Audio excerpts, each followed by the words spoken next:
prime time on the top game, it's a fine line. Man in the match, that's Dave I. He's the main guy, keep a close eye. Make sure you don't make no wrong play, cause I'm with Jose and Andre. And when Cyrus comes to walk in, you better know that you are watching Premier League. Dave I, tell what time we on. Prime time. Let me hear you say Premier League. Dave I, tell what time we on. Prime time.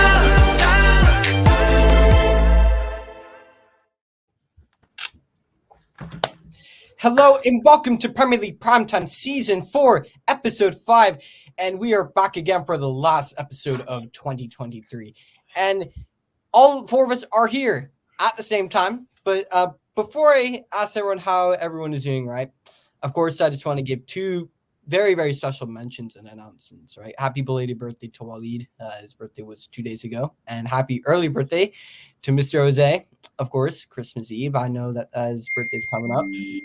So we just want to give those two shouts. And now to the usual part of the show, the lose-lose part of the show. How are y'all doing? I say happy birthday and I still get no response. Absolutely amazing. But we're just gonna get right into this. Starting off with Arsenal, looking at their past run of 5 games.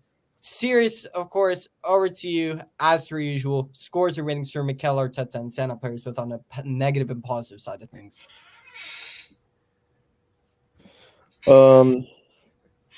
Yeah, Dave. We're doing pretty well. Let's just say that. Yeah, there's not much to say. Per usual, Declan Rice and Saliba are having man of the match performances. There's really nothing else to say. I think the only downside was losing to Villa. Are we also? Does Newcastle count? What do you mean does Newcastle count, bro? Like, did we talk about us losing to Newcastle last time or no? Yes. Okay. So then we're not going to talk about that. Overall we've been great. We've been great in the Champions League. I think if I had to say a player who's not been great, well, let's also first mention Havertz. 4 or 5 goals in his last 7 games. That's pretty bloody brilliant. I think someone who needs to maybe pick it up a little bit is Martinelli. He's been a little off compared to last season. Not saying he's been bad at all. Ben White, he's actually playing with an injury right now, so to be fair to him, he's still playing decent with the injury.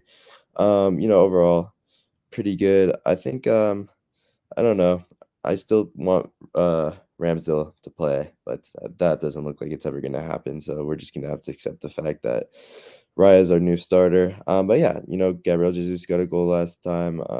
Want him to keep scoring more. Want Nketiah to stay on the bench more.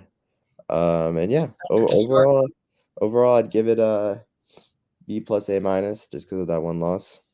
Mm-hmm. And of course, in addition to that, wanting Cedric to start every week.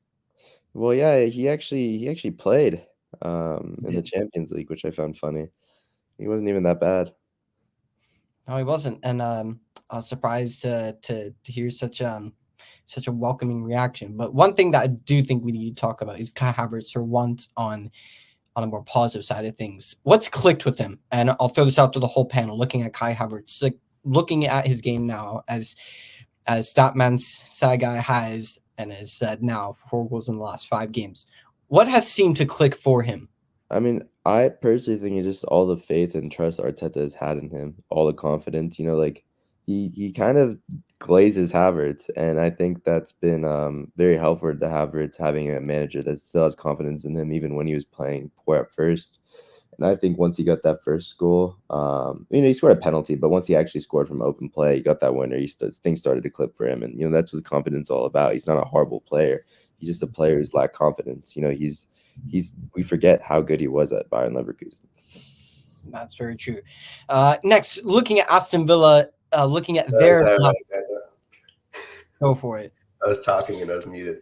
No, I think it's also just time. I mean, we don't, as fans, we don't need to react so fast. I mean, he's a new transfer. It's a different system. It doesn't need to, we reacted so fast with this thing, and football isn't always like that. It takes time to settle in, and that's what's happened. I think we know that he has the technical ability to fit for that system.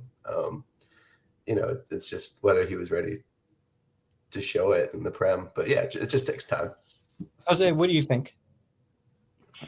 I mean, I think it's just he's playing where he's meant to play now. Like he was playing as a striker at Chelsea, and he'd get goals every now and then. But now he really just is playing as a midfielder, which is obviously where he's meant to play. And he's just given that freedom to come and pop up with a goal every once in a while, which I think is the perfect role for him. I think he's playing in a system that suits him really well, and I think we're seeing the best out of him because of that. Fair enough. Now looking at Aston Villa next, Unai Emery winning 4 out of his last 5 games. Aston Villa, what an incredible job he's doing. Scores and ratings for Unai Emery and Stand Up Post both on a negative and positive side of things. Those went out to the whole panel. Yeah, we have to give them as high as possible. I mean, Aston Villa are considered title challengers right now. It's insane. So Allegedly. yeah, let's. I think we should give them at least minimum a 9, and anything under a 9 is disrespectful. Yeah, no, they're clicking. They look fantastic. And any players that particularly stand out on a negative or positive side of things? I mean, I could point out John McGinn and Leon Bailey have both been excellent in the past few games.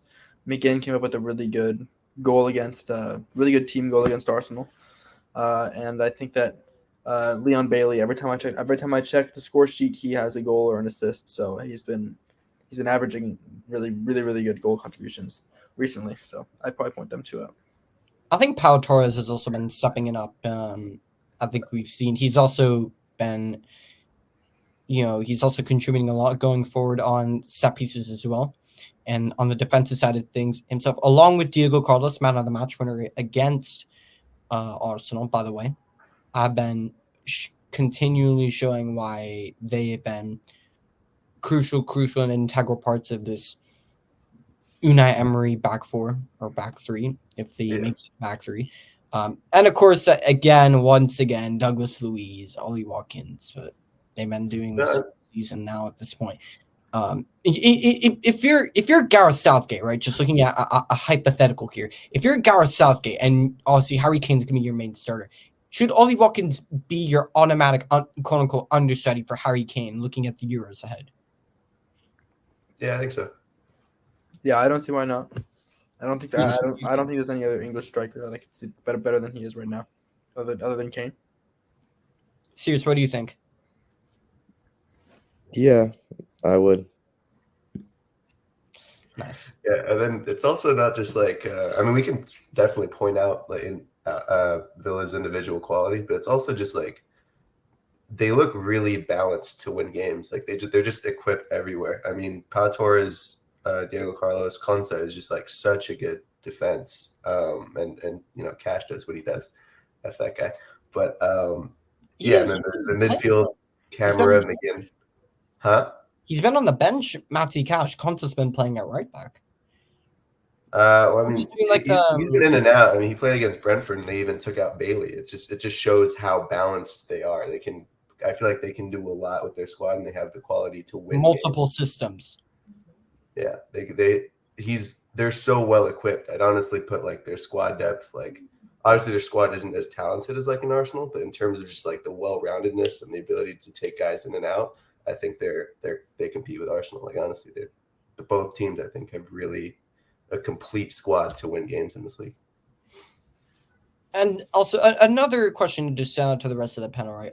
Are the wins that they secured over Man City and Arsenal, is that sending a statement to the rest of the league and also to the supporters of what their aspirations are this season in regards to being allegedly challengers for the league title this year? And how far can Aston Villa go this season in competing on all fronts if they were to be aspiring to challenge for the league this year? I feel like it's a statement that they're in for Champions League football. They're in that little group of teams that have kind of segregated themselves as Champions League competitors. Unai Emery is not going to give up Europe very easily. So I feel like the fan base kind of does have the right to put expectations on, doing well in Europe and fighting for the Champions League, which is what the top teams do. Well, not what my top team does. So the other teams aim for titles, but No, it's up there. That's what a top 16 does. Absolutely. Next, looking at Bournemouth, and they've been actually clicking as of recently. They've been looking all right. Of course, starring their most prominent win, of course, surprise, surprise, came against us, Jose, which was always nice to see us concede 3 at home against Bournemouth. But on another note, scores and ratings for Andoni, Iriola, and stand-up players both on a negative and positive side of things. Yeah, they've been brilliant. I think alongside Aston Villa, probably the best performances in the league so far in this period of any team. I think that Marcos Senesi has been really good. Marcus Tavernier has been fantastic.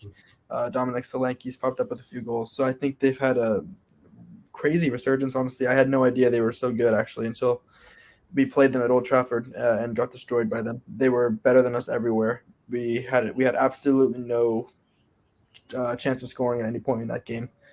I haven't seen us play that poorly at Old Trafford in a while. But it's not even about that. It's about the fact that they played really well, and I was really surprised because since what's his name, the guy from last season left, Gary O'Neill. Yeah, since Gary O'Neill left, we hadn't seen this from Bournemouth, but it's been a really good period for them. So I have to give them an A.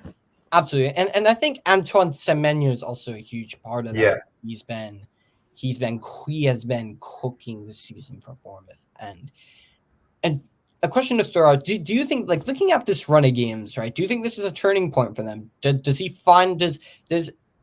Ariola finally have this team clicking?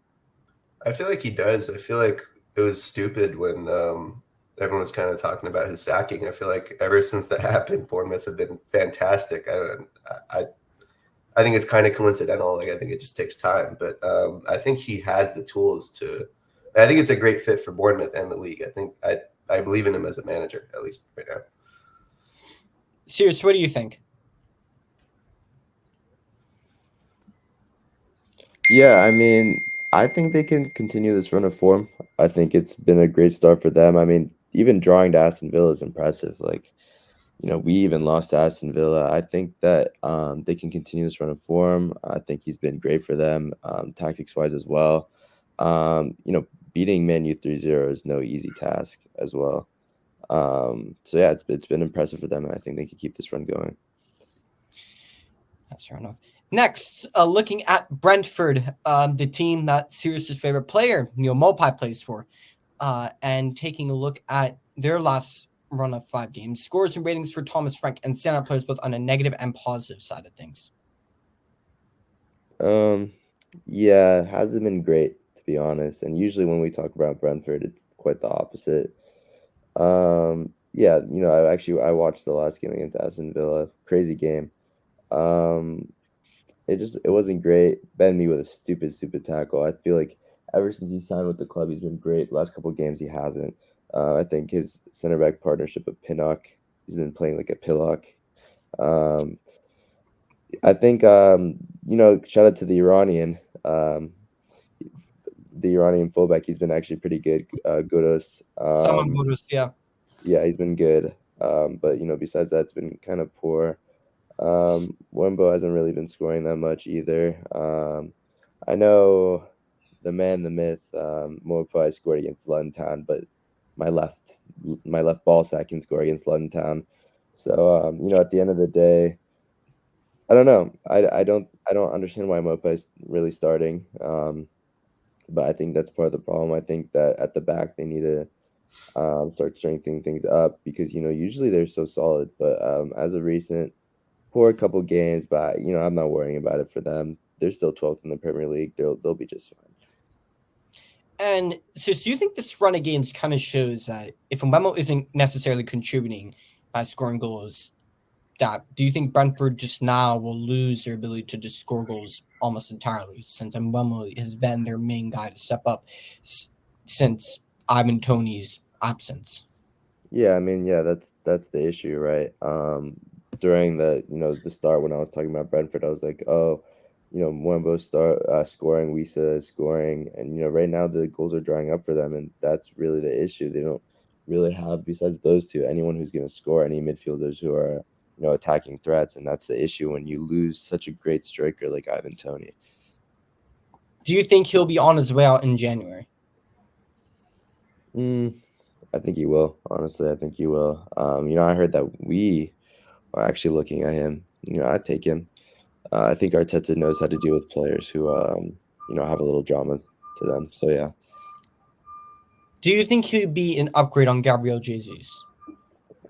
Two different players. I feel like Gabriel Jesus is technically great dribbler, creates so many chances. I think the one thing that Gabriel Jesus sometimes lacks is his finishing, whereas Ivan Toney is just a full-on finisher, but doesn't have the other flair that Jesus has. So I think that him and Toney, either playing together or one being subbed in would be still great. I think Toney will bring in more goals, but overall Jesus does a lot more for the team, and that means that we can get rid of Nketiah because he's a twat. And moving on to Brighton, Brighton Munich. They've not been looking like Brighton Munich as of late, looking at their past couple of results in their past five games. Andre, over to you. Scores remaining for Roberto De Zerbi and stand-up players both on a negative and positive side of things. Oh man, honestly, I've barely watched Brighton, but I'll throw it out for the whole panel as well. I can help you out, Andre. So my friend Michael Sheehan is a massive Brighton fan, and he has been pointing out Simon Adingra and Pascal Gross. Pascal Gross is actually his favorite player of all time, and he says he raves about Pascal Gross. He says he's one of the best players the Premier League has ever seen. So I would point out the two of them, and I'd say it's been pretty up and down so far for Brighton in this past run of games. I also think the young kid Jack Hinchelwood, he's come in and he's been stepping in and he's been putting in good performances. He scored, I think. Scored. Yeah, I think he scored against Burnley. No, not Burnley. Against Brentford. He's been coming. He's been making appearances in Europe as well. And I'd say on the negative side of things, I think Evan Ferguson at the moment, I wouldn't say it's an out-and-out negative, but I'd say I'm not seeing those goals consistently as we were seeing last year. Yeah, Michael Sheehan usually loves the young kids, but recently it's not been clicking, I think. No comment. Why do we think they're struggling? Is it just all the competitions there? I don't know. I think in my honest opinion, I think that, due to De Zerbi, I think probably because he's in multiple competitions. I think injuries is also a big issue. He's lost the likes of Julio Enciso, who many people have forgotten he doesn't exist, but he's still there. He's still alive. And the likes of Ansu Fati's now out through injury. They're just missing a lot of people. So I think that it's definitely going to be tough for them at the moment due to all these absences and injuries. But I'm not sure if De Zerbi really knows his best 11. I mean, what do you guys think? Do you think De Zerbi really knows what his best team is, what his best 11 is? Because it's as if we see like different teams every single week. No, I definitely don't think he does, and I think he has such like a flurry of young talent that bring different things that I think he does experiment to see like kind of which ones connect well with each other. So he's always trying to mix it up and find like those kind of just like those kind of what do you call it? Those connections with what do you call it?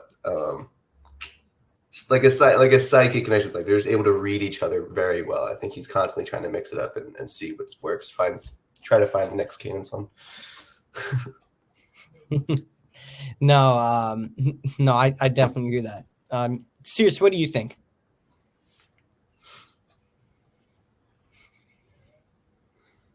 Nice, brilliant. I agree with Sirius on that. Of course, bigger feels on everything. How brilliant. Looking into the next side, looking at Burnley. Jose, over to you on this one. Scores remaining for Vincent Kompany and stand-up players both on a negative and positive side of things. And Burnley have finally won a game. Well, yeah, they finally got their win. That's unfortunately pretty much the only highlight we can pull. Maybe the draw against Brighton too, but otherwise it's still looking pretty dismal. It was kind of shocking actually that Burnley managed to win by such a large margin in that game because it was a relegation scrap. But I think Sheffield United are the only team that actually look worse than they do right now. So I guess it kind of makes sense. Just looking at that game, I mean, different goal scorers. I mean, it was a good performance in that game, but otherwise, yeah, not much positive to say about Burnley. No, I agree, and I mean, Jay Rodriguez, Luka Kolyosho, Jacob Larson contributing here and there, but other than that, as you said, there's definitely not a whole lot. And do you think this could potentially be a turning point for Burnley? And does Kompany at least have this team clicking a little bit, at least a little bit, in his ideals?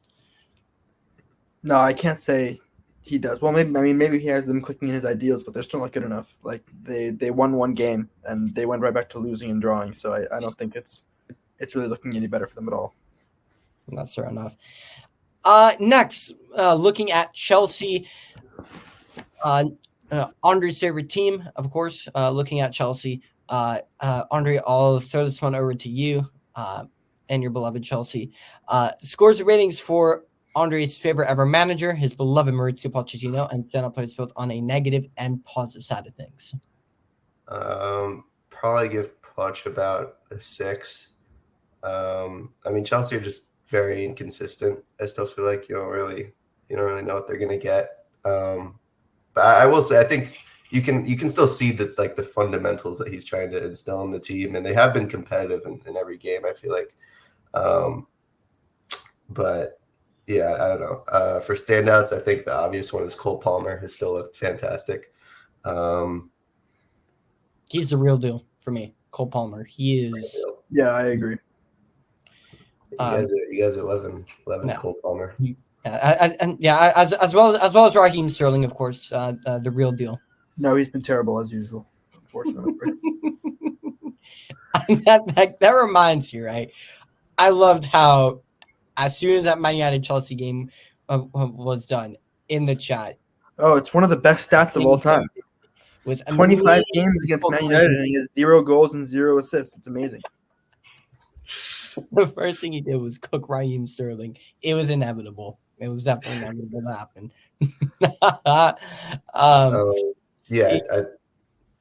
I'd say Cole Palmer the standout. I feel like the back line, Silva, Disasi have been good. I feel like Caicedo has been a bit underwhelming in general. Enzo as well. I think Enzo right now needs to be called out as well. I think he gets protected way too much, but I don't know what it's going to take for that defensive mid line to finally be very good. I don't know if it's a personnel change or just. And Kunku has literally been Poch's biggest excuse in press conferences. Like I know Poch is trying to input a new philosophy, but not everything can hinge on. When is he supposed to come back? January?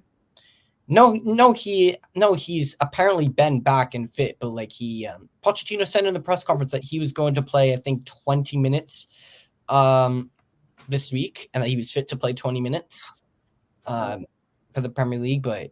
I think Mykhailo Mudryk has been awful, in my honest opinion. What else is new? I know Joe thinks Raheem Sterling is player on this planet Earth, but Reece James has been brilliant. Injured, twat. What about Lauren James? I was actually going to. David, do you fancy Lauren James?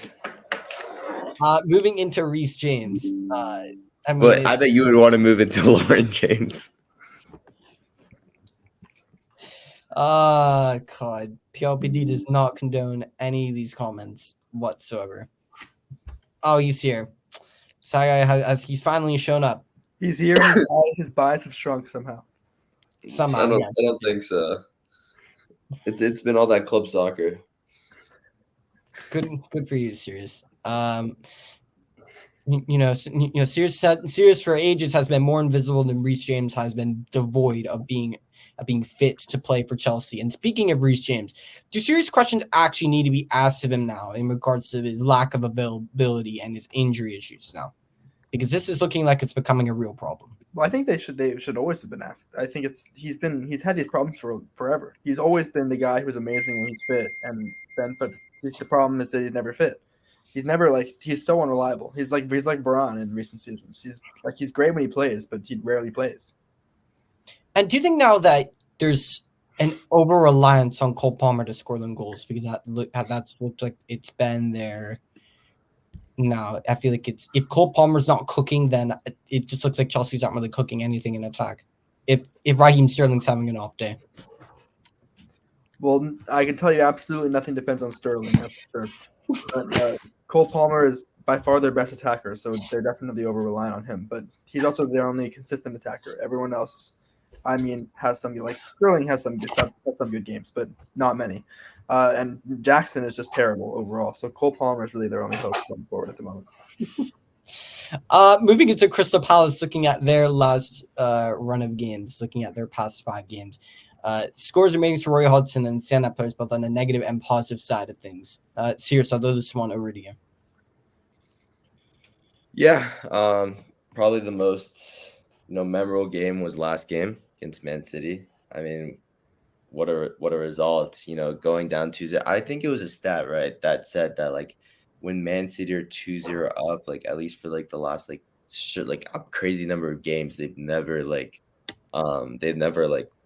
lost a point from that or something like that.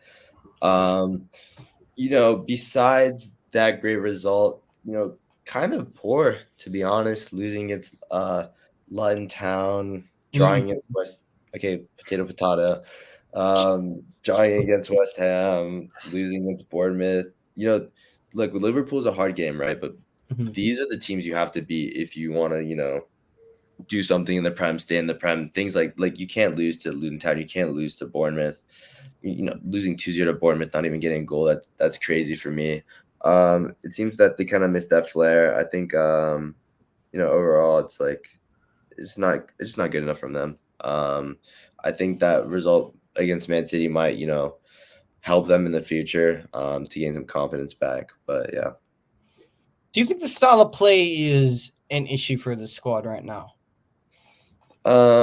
Yeah, I mean, they play 5 at the back sometimes.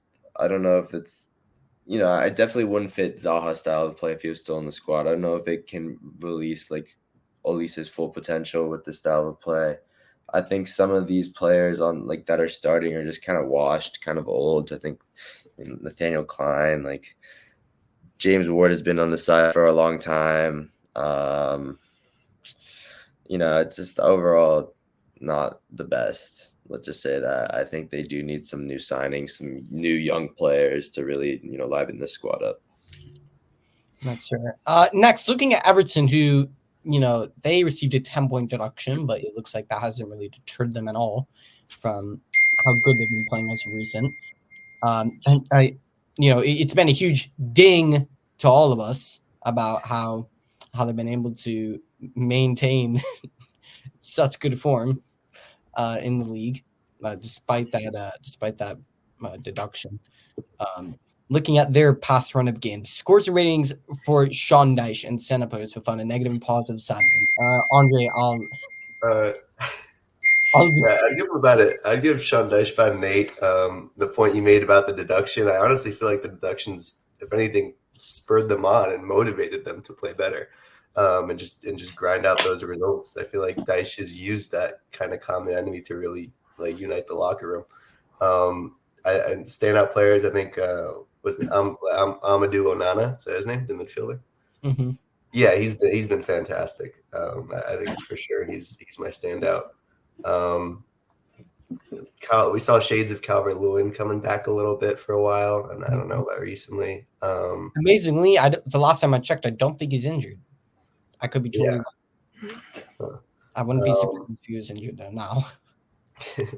Yeah, but for me, definitely Onana has been the one levels above. I think that's also something that if without the 10-point deduction, I mean, they'd be nearing that top section of the table. They'd be right where United is or something like that. I think it's they have 8 wins or something. I think 24 points right there. But yeah, they're playing really well. I think on form, they're one of the best sides in the league. And yet 8 I for think you Dyche. have to Really point out. not- You have to point out Abdoulaye Doucouré. I mean, that man is literally scoring them goals, no. consistently. Dwight McNeil looks like he's looking back to the Burnley Dwight McNeil. Jared Branthwaite, a player who a couple months ago signed a new deal for the long term. He's cementing himself. He's cementing his place at the back alongside Tarkovsky when he's fit. And Lewis Stolben scored an absolutely brilliant goal against Chelsea. The promising youngster, the wonder kid, highly thought of by the Everton supporters when I was in Liverpool almost a month ago. I was talking to some Everton supporters about this kid, and they rate him very, very, very highly. So, and Jordan Pickford as well, doing what Jordan Pickford has always been doing. I'd say the only negatives really, Ashley Young, as Sirius always points out, Ashley Young, on a consistent basis for whatever reason, but that's totally, I guess that's his agenda. But next, looking at Fulham, looking at their pass running games, scores and ratings for Marco Silva and Santa on the negative and positive side of things. Jose, I'll throw this one to you. Yeah, they've been super up and down, like incredibly up and down. Like a 3-0 loss followed by 2-5-0, 2-5 performances. I think Harry Wilson's been scoring goals and getting assists. Jimenez has looked okay again. Paulinho is always good. But I don't know. I don't really know what to point out for them because in some games they're scoring no goals, and in some games they're scoring crazy amounts of goals. Actually, in most games they're scoring a lot of goals. So goal scoring doesn't seem to be that big of a problem. But then again, they lost 3-0 to Newcastle. So No shame. I think they should probably worry a little bit more about defending than attacking. That's fair enough. I think two players that we have to point out. Firstly, Alex Iwobi looks like he has somehow resurrected from the dead, because I'm not seeing Alex Iwobi even on the face of the earth for how long. Well, I mean, he was kind of doing well for Everton last year when they were struggling. He was like the only shining light last season. Yeah, that's true. But since he went to Fulham, I just completely forgot that he was even existing, and my man's has been popping up with goals. So, I mean, I look, fair enough to him. And of course, as always, Arsenal legend Willian has been doing bits, and he's been keep doing bits for Fulham, and just we look at the 2-5-0s, right? And so I'll throw this one out to you. What's changed? Because for all of a sudden they're going from winning 3-2 to just losing 4-3, and then they win 5-0 back to back. I mean, as I mentioned, these are some pretty wild results. I think the reason for this is they just have so many players. Like if you're talking about Willian, they have so many players that are inconsistent. So many players that can have good games. You see Iwobi, Willian, even Raul Jimenez, players that are extremely inconsistent. I feel like that's why sometimes they have good results, sometimes they have bad results. Because either sometimes you'd see Willian playing prime Ronaldinho, or Willian playing prime Nketiah. It just really depends. That's right. And let's talk about Raul Jimenez. I swear it's also just a staple of Marco Silva's sides. I feel like inconsistent performances always happens. Any team needs that. Yeah. And also, let's talk about Raul Jimenez, because this guy looked like he was never going to score another Premier League goal, and he's now popping up he's now actually contributing goals. Jose, what do you think this is all about? Do you think this just happens to be he's finally got himself his goals, he's been given the confidence and faith in by the manager, or something just changed or unlocked in Raul Jimenez? I mean, I think it's about the system. I mean, Fulham, obviously, as we've seen over the past few games, have a really good attacking system right now. And I think that when you're a striker and you're playing in a team that knows how to attack, you're going to get some goals. So I think he's benefiting from that, and we're seeing the best of him again. Yeah, that's sure. Look next, Liverpool. Looking at Liverpool in their past 5 games, scores and ratings for Jurgen Klopp and center players on a negative and positive side of things. I can start. I think definitely have to point out Trent Alexander-Arnold has looked fantastic, especially going forward, as usual. Well, I mean, as usual, he never looks good at the back, but he popped up with some really important goals in I think it was the 4-3. That was a really exciting game. It was basically just four players, well, three players, Trent being one twice, who popped up with really, really beautiful goals, all four of them, to win Liverpool that match. I think Fulham, if you look at it, played the better team football in that game, but their individual brilliance just won in that game. So I think that's something they can be thankful for that they have. No, definitely. And I think a player to point out, Kostas Tsimikas, he's been playing every single game at left back since Andy Robertson has been injured, obviously. And he's been doing a decent job. Mo Salah, of course, 150 goals now. Or he has 200 goals in Liverpool colors, but he has 150 goals in the Premier League. So congratulations to him. He's in the top 10 all-time scores in the Premier League. So he has made a landmark. I think sometimes I have to point out, I think Dominic Szoboszlai, like from what we've seen him so far, I think we all have to say his performances have been dropping off. And I know Andre is probably in disbelief because I know we all know how much he loves this player. But I didn't offer. No, I didn't see the last game, but I saw everyone ripping him apart. Like, he was horrible. I slept in that day, so I didn't see. I wish I saw it just so I could defend him. I mean, the only defense I can really make is just like he's young, so there are going to be parts of the season where he's not going to be that great. He's still finding consistency. I mean, he's 22, and he plays at a maturity that's beyond his years. But I could see him not being. I feel like not having the best mentality and like sort of just I don't know if he has the capability to be relied upon for a whole season. He's not there yet, but it's still an incredibly talented player, but still finding his feet, I guess. No, I don't think anyone's questioning the fact how he's an incredibly talented player. I think that he's someone who's going to have, he's going to have dry patches. That happens to new players coming into the league, but I think other players we have to look at, of course, as I remember, as Jose exclusively pointed out last episode, Darwin Núñez, just especially when I went to watch him, this man can score an absolute screamer into the back of the net, but then when he's 6 yards away, he's just hitting it straight over into Rosette, which I don't understand that whatsoever. And then Cody Gakpo looks like he's been dropping off, and Luis Diaz just we all know what he had been going through in the last month and everything, but it looks like that he's even he's struggling to find goals, and it's looking that without the presence of Diogo Jota, it looks like Mo Salah is going to again be the only one scoring goals for them. And not only that, but I also feel like even Salah's contributions isn't as good as when he had that chemistry with Bobby and Mane.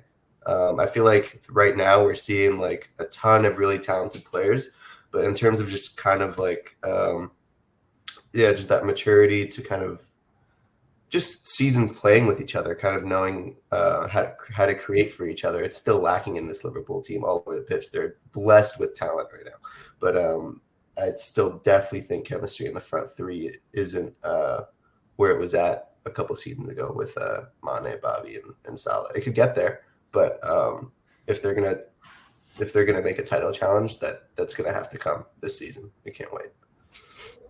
No, I agree with that. Next, we have Luton Town, and looking at Luton, you know what? Things have been turning around for them a little bit, at least a little bit. I don't know if Jose would agree or not, but at least they've been turning around a bit. But Jose, I'll throw this one to you. Right? No, they're still losing.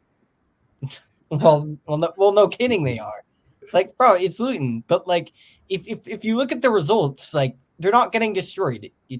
They're not getting destroyed. It's not been 4-0, 5-0, right? Like, and I know it's a results business, but looking at it, the actual performances, I'd say the actual performances themselves, they've not been terrible. They've not been losing by huge margins of goal. Which serious, I think you forget. It took a late Declan Rice winner to actually get over the line against Luton. So yeah, but we still beat them. Let's not forget that. it took like a 90 plus what was it, a 90 plus 5 winner to get over the line, and everyone's like, that's what champions are made of. I don't remember the last time I remember off so many. We're first place. And what month is it? It's December. It's December, mate. But anyways, looking at Luton, scores and ratings for Rob Edwards and Santa Place both on a negative and positive side of things. Jose, I'll throw this one to you. Yeah, I mean, they haven't been good, but they've certainly been better than they were. I mean, like what you said, they lost very narrowly against Arsenal. They lost very narrowly against Man City. So I think that there's something to be said about that. But will they take those performances and put them into teams they actually can beat? Like, are they going to play that same way against, say, Sheffield United? I don't know. Maybe they will, but I think that they need to find that kind of form against the smaller teams, and we haven't seen them doing that yet this season. For players that have been good, I mean, if you look to their one win, maybe you could say Jacob Brown came up with a goal at the end of the match. Carlton Morris is again looking like their only prolific attacker whatsoever. That's probably all I can say. Andros Townsend in this run of games has been all right. He's had 2 assists. Elijah Adebayo, 2 goals. Alfie Doherty, 2 assists. Gabriel Osho, 1 goal, 1 assist. So they've been doing all right. And former Man United boy Tatum Mengi, always big up the former Man United boys. Tatum Mengi, of course, being one of them, grabbing himself a goal as well. I don't know. Could this be the start of a turnaround for Luton? I don't know. We'll see. Next, looking at a team who have been quite dismal in Man City. I don't think on this channel we have ever. I don't remember the last time we even said they've not been looking good. It's Man City. But taking a look at Manchester City and looking at their, last 5 games, scores and ratings for Pep Guardiola and Santa Place both on a negative and positive side of things. Andre, I'll throw this one to you.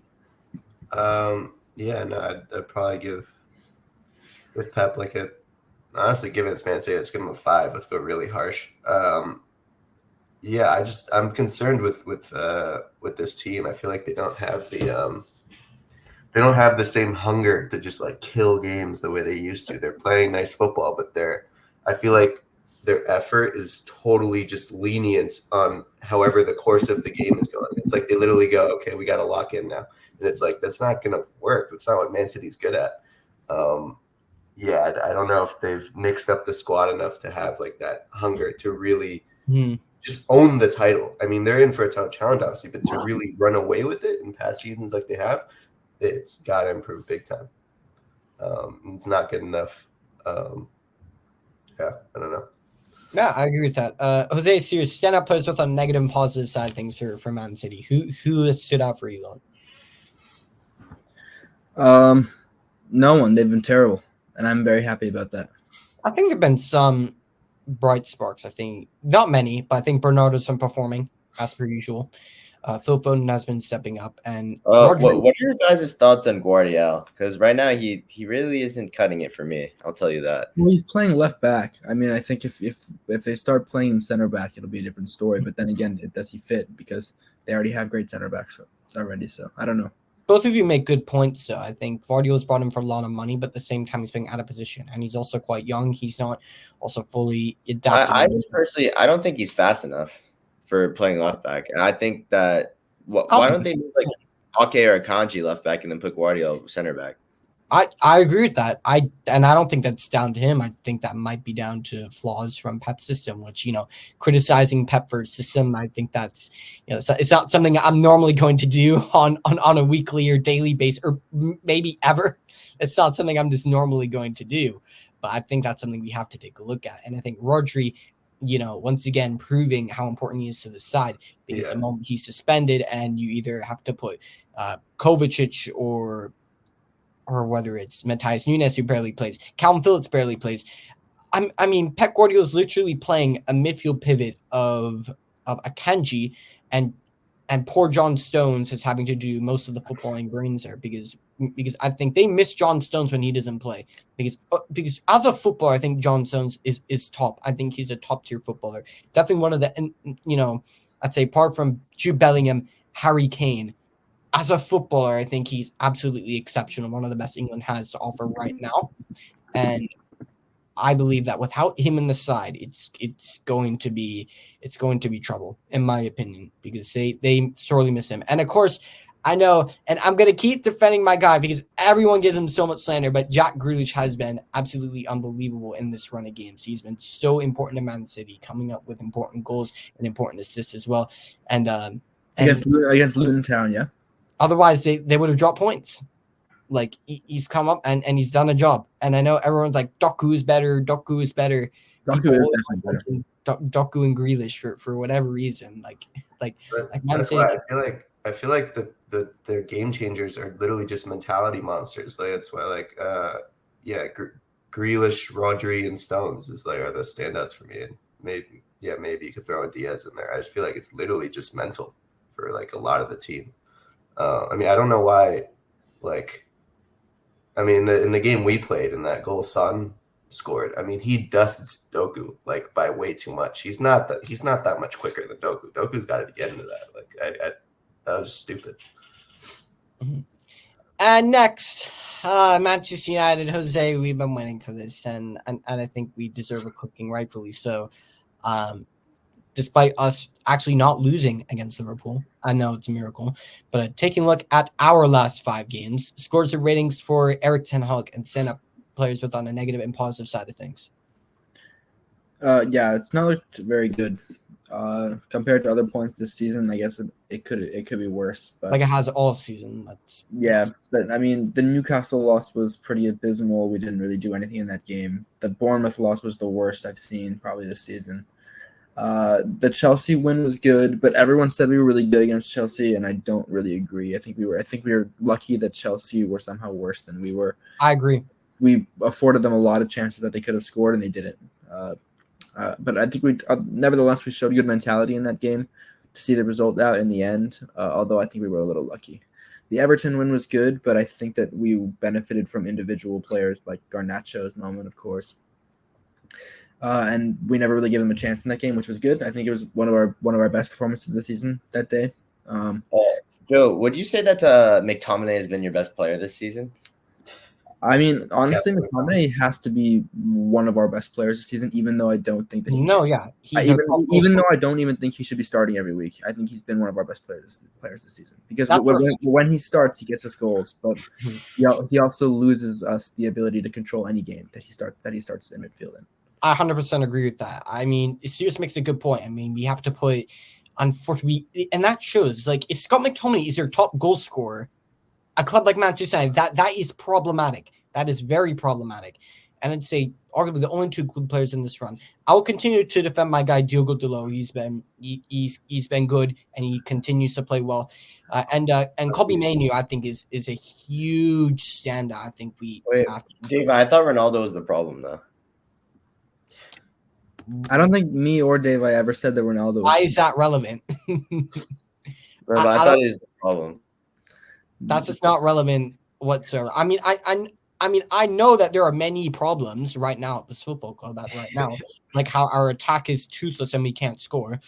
About how this manager has an but Ronaldo can score. I, for the record, never thought Ronaldo was the problem. But I did back Ten Hag when he said when Ten Hag wanted to drop him, because when Ten Hag wanted to drop him, he was not playing well. And I also think at the time Ronaldo needed a reality check at the same time. Not in the sense that, he's not good enough, but he was expecting to start every single game, every single week, and that just wasn't going to happen. And I think that we need to move past that, move past Cristiano Ronaldo, and what's done is done. And we need to look forward. And as of right now, other than the 2 players I mentioned, everyone else has been rubbish. I mean, Harry Maguire won Player of the Month. Ten Hag won Manager of the Month.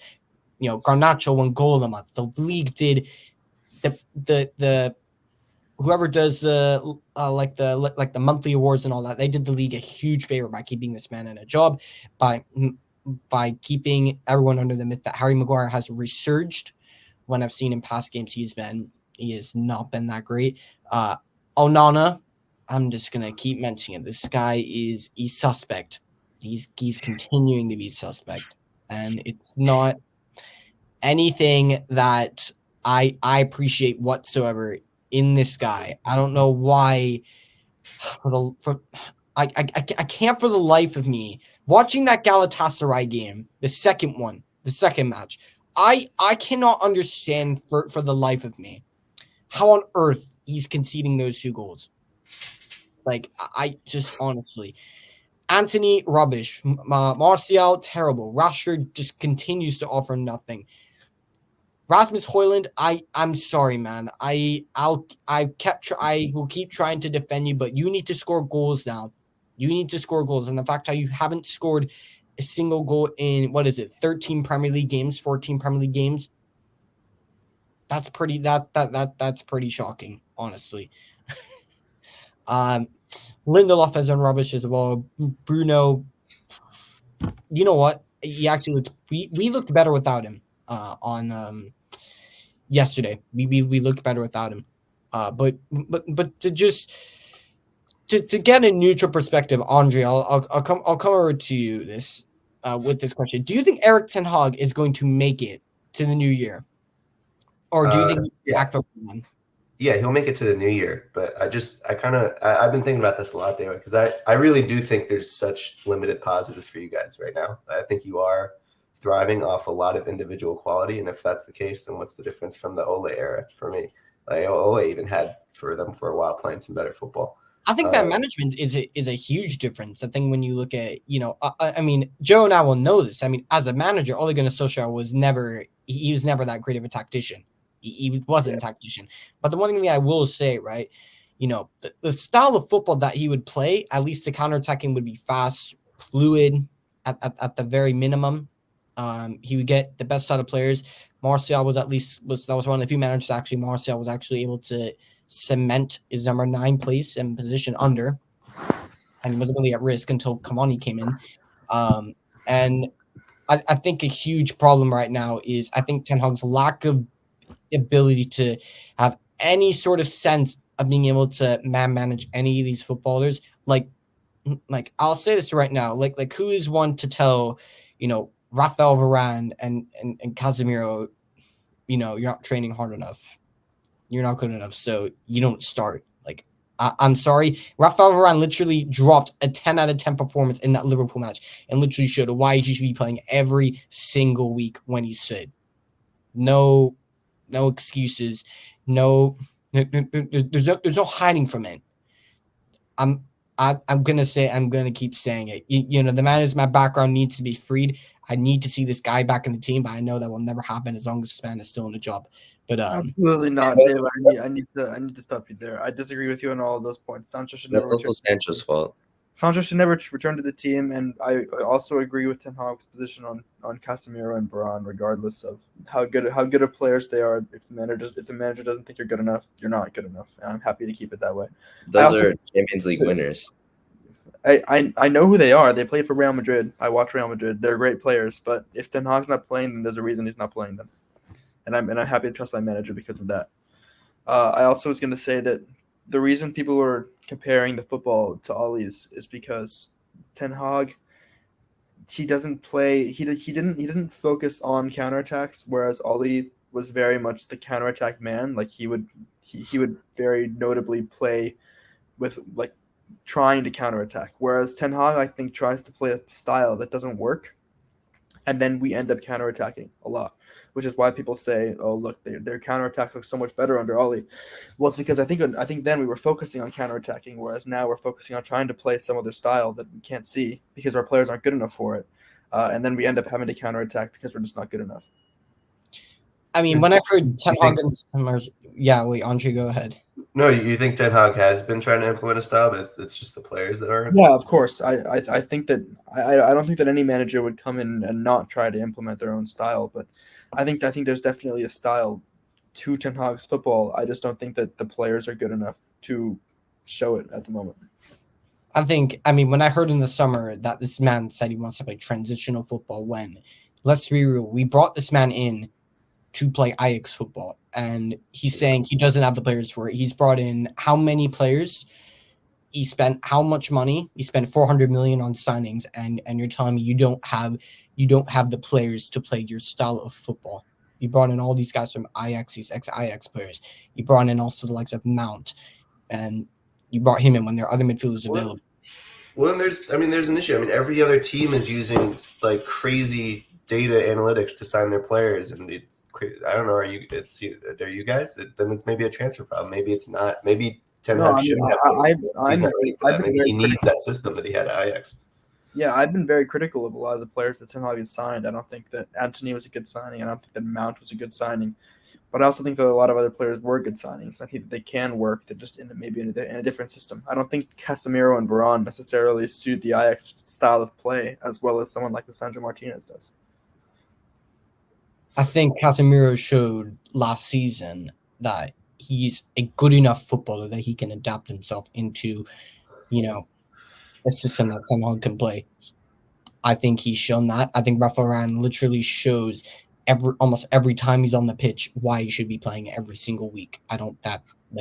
That's not something that should be, unless if he's done something that's been utterly atrocious where he shouldn't be playing for the club again, then I don't see why, he should be benched or dropped, other than him not being fit, which yes, his injury record is an issue, his lack of ability is an issue.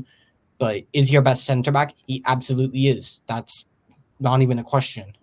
And he should be playing every week when he's fit. So, the excuses that Ten Hag is making, I'm not buying them. I think he seriously needs to fix up. But at the same time, I feel like when Ineos comes in, I feel like I could very well see happening what happened to Tuchel when the new owners came in, a couple bad games and he's gone and they bring in their own man. And I've been hearing a lot of Graham Potter.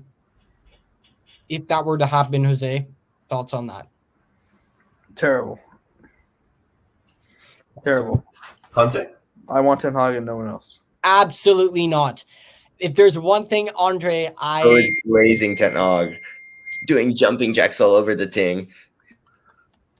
That's what we have to do. We never have. Like ever since Fergie left, we've been so quick to jump on the back of any manager who's been there, and it's never worked. I don't know why people think it's going to work. We just keep doing the definition of insanity is doing the same thing over and over again and expecting different results. Like I don't know why we would do the same thing over and over again and expect it to just work out.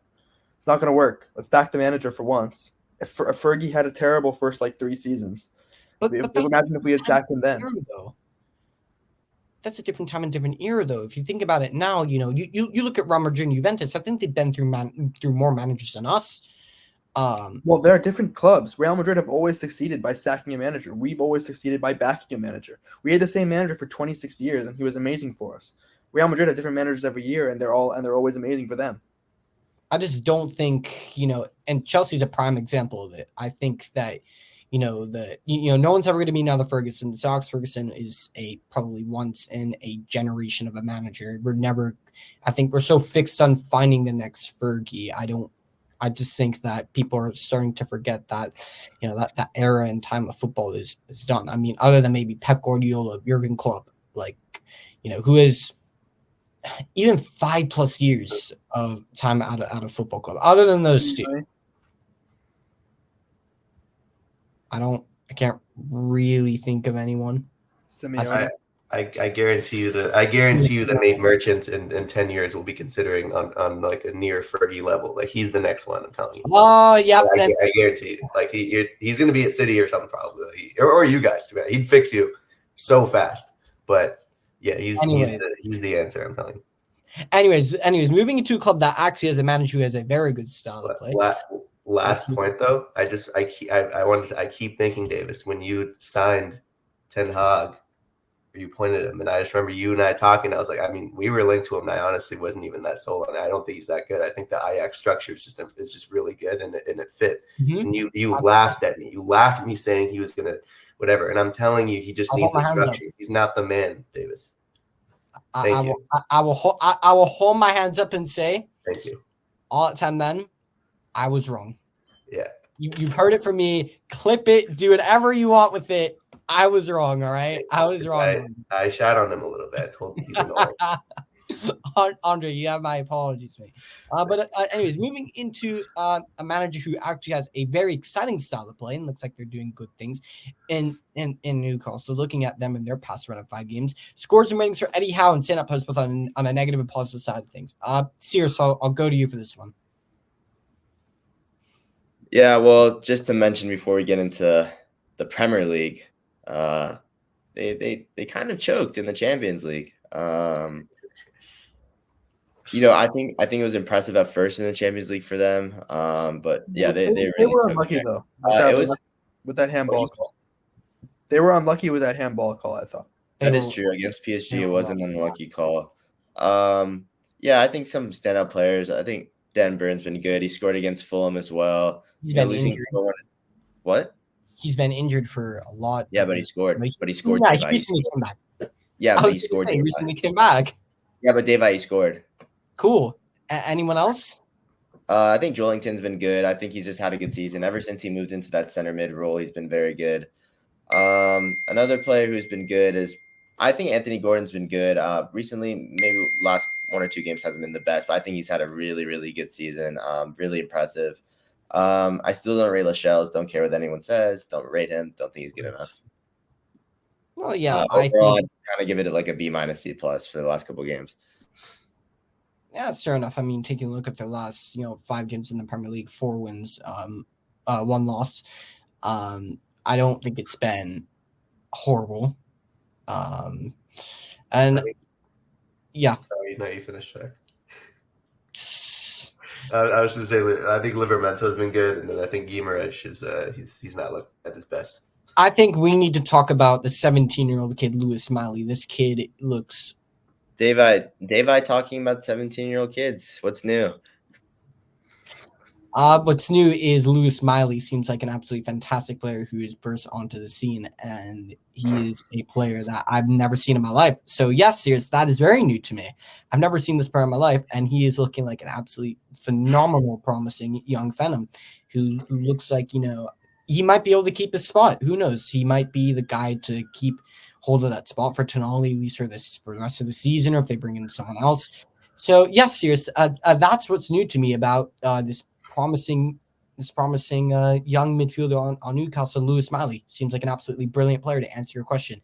Anyways, looking at the negatives, I think Kieran Trippier is one that you have to call out. I mean, that performance against Everton was, and Tottenham as well, just poor on my books. I see Andre nodding his head. I'm probably nodding, saying to himself he should have stayed at Tottenham. But Andre, thoughts on that? No, yeah, I mean, Son just tore him apart. It was kind of sad. I mean, I always knew. I mean, defensively is where he lacked. I think he contributes a ton creatively, but yeah,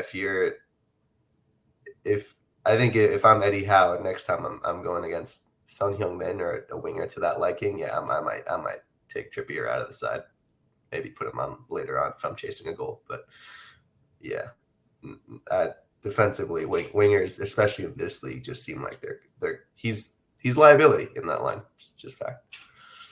Fair enough. And one last thing before we move into Nottingham Forest, I think that the shoulder injury for Nick Pope is costly, beyond costly, and I think that's something that is going to be an Achilles heel for them. Although Dubravka has done all right in these recent games, I think that's something to be looked at for later. Maybe whether they bring in someone in January just to cover for him or whatever it is. I think that's going to be something that they're going to have to address, or else, because if Dubravka gets injured, they are down to Loris Karius, and I think Newcastle should be saying their hopes and prayers if they get down to that. That's arguably a better lineup of keepers than you guys have, though. I mean, Onana is amazing, and I won't stand for the criticism of him. He's amazing. Who's your backup right now? I mean, he's not even given a chance, though. But Ten Hag has this thing where he'll only play one goalkeeper, whether it's cup games or anything. He'll never play a second keeper. So, what was the point of bringing in a second keeper to not give him a chance? I don't know. Another questionable decision. So, AFCON would be that reason. Just saying. Fair enough. Looking at Nottingham Forest, and their pass running games. How Steve Cooper is still in a job, I have no idea. But he is, as of right now, as we are recording this episode, he's still in a job. So Sears, I'll go over to you for this one. Looking at their running games, scores and ratings for Nottingham Forest and Steve Cooper, and stand up on a negative and positive side of things. Yeah, I think most notably, we have to talk about that 5-0 loss to Fulham. I don't think anyone expected that. I thought they were going to think it's more of a tight game. Yeah, not is it. Do they even get like a above a C? I don't really know. I mean, they've lost all their games except Wolves, and like Wolves is something these are results you need against Wolves, against Fulham, even against Everton. It's been pretty disappointing for them, to say the least. I think they had a really good season staying up last year. Overall, I don't think a lot of play. I don't think Gibbs White has been good as of recent. If I'm being honest. Yeah, I don't really know what else to say about them. I mean, Cheick Kouyaté starting in their midfield. Fam is like 90 years old. That's really all you have to say. Nico Williams hasn't been great as of recent either.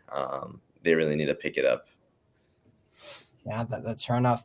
And I think they're definitely missing Tawa Owanyi, which Jose consistently mentions on, I think, every episode so far this season. They're definitely lacking his goals and his presence up front. Next, moving into Sheffield United and looking at their run of games. Paul Heckingbottom finally got the sack, replaced by former manager Chris Wilder. He is back. He is back at the helm at Bramall Lane. He is back at Sheffield United. And looking at their past run of 5 games, scores and ratings for these two managers and stand-up players with a negative and positive side of things. Jose, I'll go to you on this one. Yeah, I mean, it was pretty abysmal. Until Wilder came in. Wilder came in before the win against Brentford, right? Yes. Yeah, so I think that was a good result for him. I would say Wes Foderingham was good in that game, particularly, but otherwise I don't really have much for you on this one, Dave. They've been pretty abysmal. I'd probably give them a C, D. Yeah. Well, that's fair enough. I mean, that's definitely not. Yeah, I definitely wouldn't disagree with that, to be honest with you. I mean, this team. Ollie McBurney's had a couple goals. Jason McAtee's, also contributed a little bit, but other than that, there's not been much to really go off of. I think that sacking was inevitable, 100% inevitable. I think it was definitely bound to happen. That's not something that I think all 4 of us are saying how else is meant still in the job, and he's finally gone. Whether Chris Wilder stays long term or not, that's a different question, but I guess we will see. Next, moving into Tottenham Hotspur, looking at their past run of games. Andre's finally celebrating. Scores and ratings for the Australian Bielsa and stand-up players on a negative and positive side of things. Probably give him about a 6, even in this horrendous run. I think it was expected a little bit. I wasn't shocked going when we were, not getting the results we wanted. I think the football's been brilliant, and I think it took a run of losses to finally kind of see a ruthlessness, get instilled in the players. I'd say my criticism of Ange right now is just obviously the disciplinary issues. We're dealing with so many suspensions, so many potential suspensions, and it's like I look back to Chelsea when it was so obvious a young Destiny Udogie was going to get his second yellow, and yet we didn't take him off when we had Davies right there.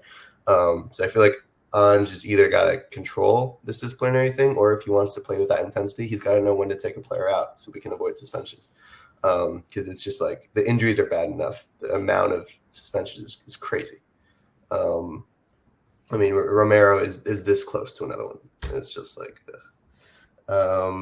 standout players. Vicario has just been incredible. I think along with Alisson, just the best keepers in the league right now. Richarlison's beginning to come back. I don't know if we'll Richarlison, bro. Let's see if he is. let's see what he does. Son's going to be off to Asian Cup, so he's whether he he's going to like it. We need to rely on him. So hopefully he can come in. With Yeah, some he goals. got his first 2 goals right from open play. Brilliant. No. Yeah, no. I don't think. And it was that his first goals that weren't with his head. I think he still has more goals than Gabriel Jesus this season, by the way. Yeah. So, No, but yeah, I'd say standout. It's just like I think Vic has just been next level. I think a couple players to talk about. I also need to add on Pedro Porro, Giovanni Lo Celso, Dejan Kulusevski. I think all three of them have, to a certain extent, shown, and they've been stepping up to the plate. Pedro Porro, I think I'd say if there's any player that Big Ange has improved, that I've seen more improvement than anyone, for me, it's Pedro Porro. Like, he's looking like a fullback who can actually defend and attack. I'd say, yeah, defensively still a bit suspect, but it looks like he's able to do that better. Yeah. Kulusevski looks like he's looking like the Kulusevski that we saw, a couple seasons ago when he was back at Tottenham on loan from Juventus, when Conte brought him in initially in January to, get him over the line and get top 4. So, I mean, we'll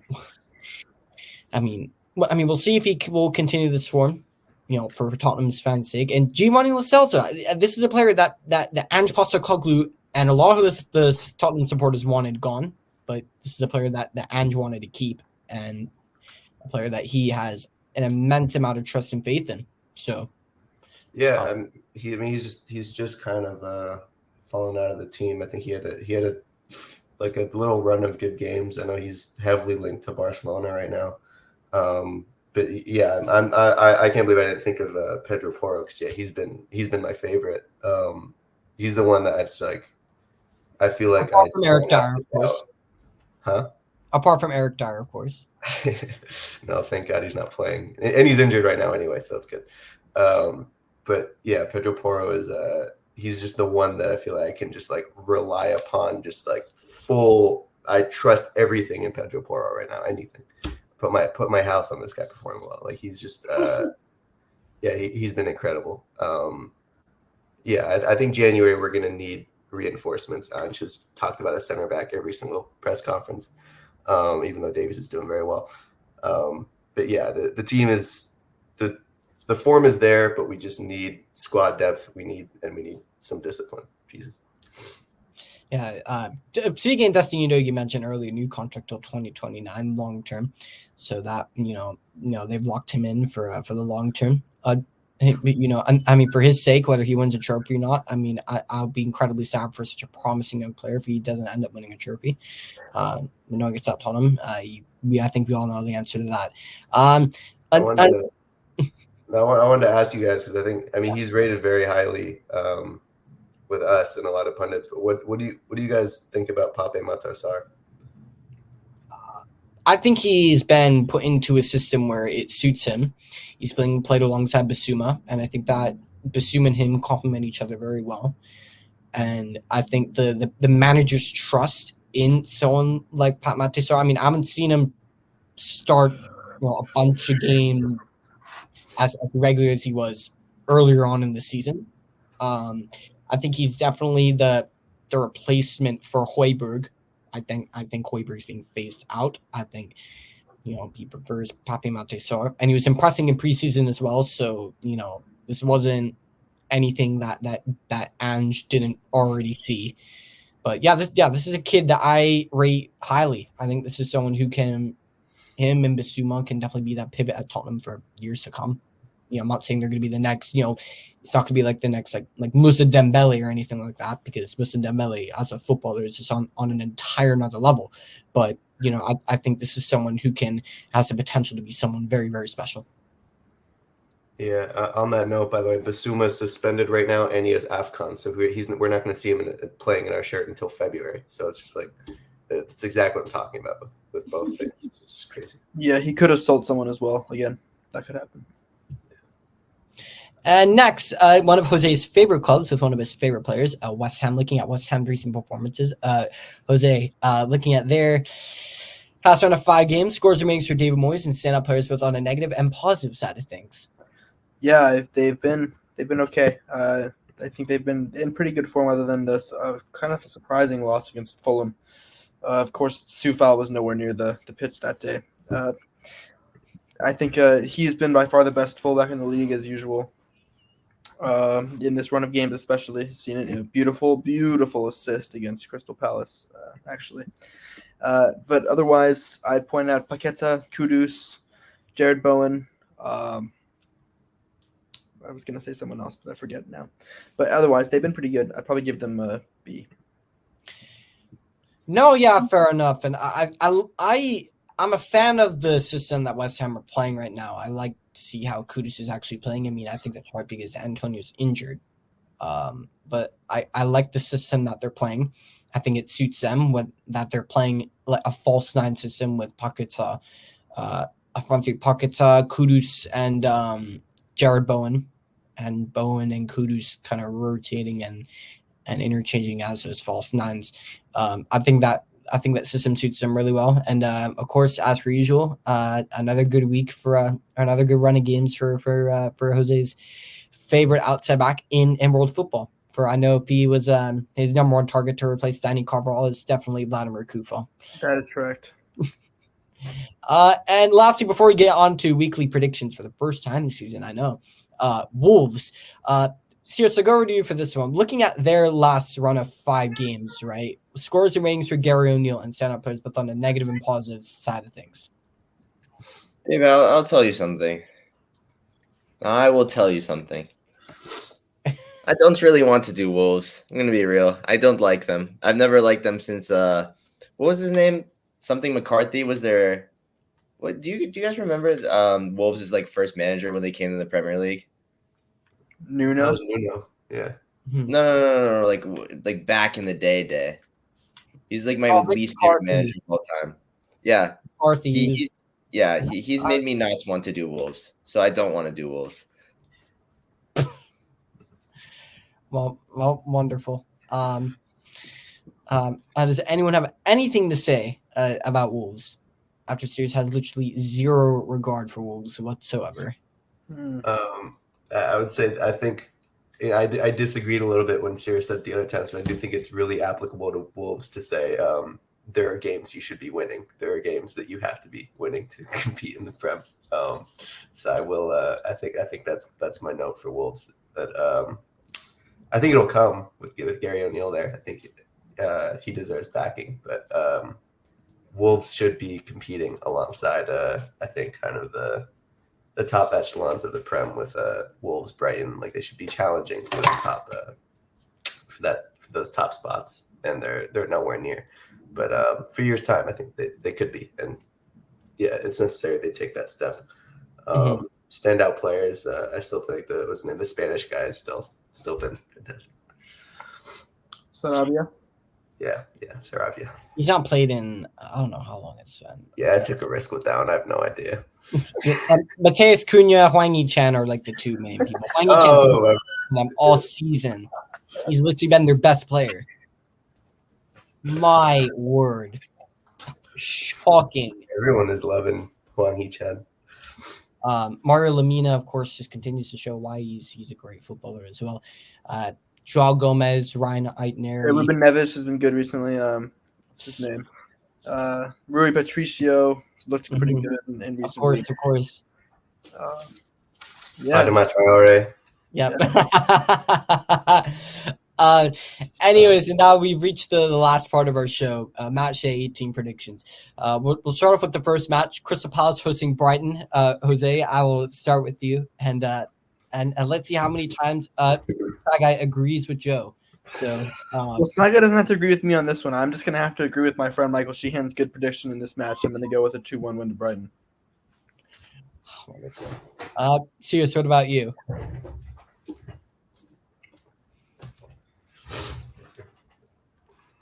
Great, wonderful. I certainly agree with Sirius on that point as well. 100%. And Andre, what are your thoughts on this match predictions? You said Palace Brighton. Did you not hear me? I said I agree with Joe. Nice. Andre. For Palace Brighton, right? Yes. I'll go 1-1. Okay. Here's starting with you. Aston Villa versus Sheffield United. I don't know why you decided to start with me, but I'll go Aston Villa 3-0. God, it's been a long day. Jose. Yeah, I don't know why you decided to start with Sirius either, but I'll go 3-2 to Aston Villa. Okay. Andre, what about you? Let's go 2-0 Aston Villa. Okay. West Ham versus Manchester United. Jose, I'll start with you. 1-0 West Ham. Sufal to score the winner. Sirius. I agree with Joe. And God. Andre. I think I'll go 1-0 United. Or you know what? Let's go 0-0. Another snoozer for United. Let's do that. Okay. Next, Tottenham playing Everton at home. I think that could actually be a good game. Will be. It has a potential to be a good game. Thoughts on the match? Me first. Okay. Who? Andre. I always go last. Oh. Okay. No, I'll take it. Okay. I think it'll be a good game, but it'll be low scoring. I'm going to go with a 1-1. Okay. Sirius usually goes after me, Davis. Serious. I have to usually I make an analysis, like I do a summary, but for now I'll just go 1-1. And Andre. I think it's a little dumb to go low scoring anytime my team is involved right now. So I'm going the opposite. I'll go for like a 3-2 to us. Okay. Nottingham Forest versus Bournemouth. Jose, I'll start with you. Oh, that's a terrible match. I don't know why anyone would ever watch that. Actually, no, Bournemouth have looked good recently. I'll go 4-1 to Bournemouth. Okay. Sirius, what about you? 0-0. Okay, fair enough. And Andre, what about you? Let's go 2-1 Bournemouth. Okay.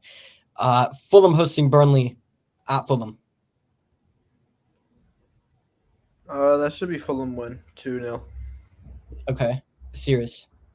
That's a tricky one.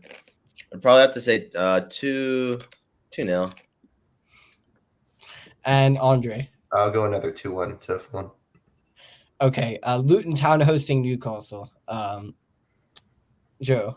Yeah, this may change depending on what Sirius says, but 3-0 to Newcastle. Sirius. Wait, Newcastle versus who? Luton. Luton, I think, is the way it's Oh pronounced. yeah, I was getting confused. I didn't know what you were saying there. I think Luton Town's gonna lose 3-0. Nice. And Andre. I agree with Joe and Saga. Fabulous. Absolutely. It's actually Cyrus, not Saigai. Cyrus.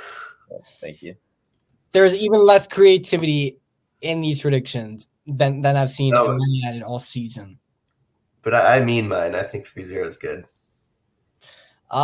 Liverpool hosting Arsenal. I think that's going to be the game of the weekend. Yeah, I'd probably go with Ramsdale to come on late on and score the winner with his head for Arsenal after a Raya injury and a Darwin Nunez kick to the face. I'd go with a 1-0 win for Arsenal. Serious. If creativity was what you're looking for. Serious. I'd probably go Arsenal 2-0. Okay. And Andre. Let's go 2-2.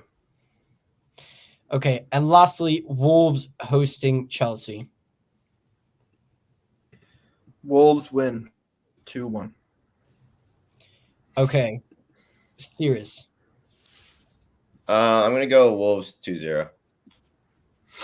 And Andre. Let's go 2-0 to Chelsea actually. Okay. And there you have it.